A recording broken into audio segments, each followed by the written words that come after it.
Cha umuntu akabingelele kubabukeli. Mina ngusiphephile waKaNgcobo la encwadi emaqadini kodwa insizwa zithi incushele emava sole ntombi ezilala kahle. Angizukwanda ngamazi kodwa ke sizobungaza umcimbi wentombi la kaDlamini kaMahohoho ebhula namaphethelo. Unomkhubulwana lo wentombi kodwa ke kwaphela intombi nezinsizwa into eyodwa. Sisatha sizobona intombi nje la sizokweshela. Nangu mfowethu la ugoloko kiss before intombi zimnikucu mfowethu. Ngibonga ithuba. Igama lami langempela uSilindo ubuhle wakacela. Insizwa ngiyobe seshilo mfowethu uzingugoloko bovu odliwaze nje. Yebo. Sijabule kakhulu ukuba khona impela namhlanje. Sizobona nje intombi ke sizoshela nje. kaDlamini kaMahohoho.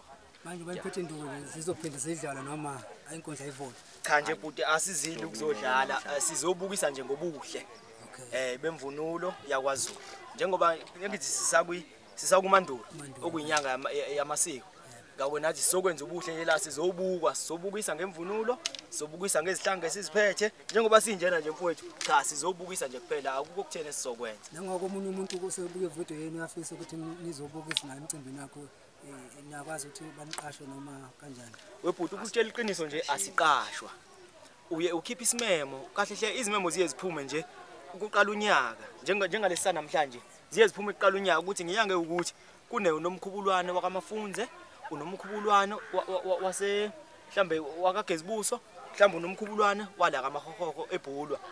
Thina njengensizwa siye sithathe lezo zimemo sazi ukuthi sihambela isimemo esiwukuthi asikhokhelwa phela nje ukuzimema insizwa ukuthi wensizwa nali icilongo likhala sicela lisivakashele nokuthi senza sho ukuthi siyafika mfethu asilenzi iphutha. Kezwakala. Sibonga kakhulu. Siyabonga kakhulu guys. Siyabonga. Yebo. Hayi ngithemba yaphela ungathi ukudlala dlala.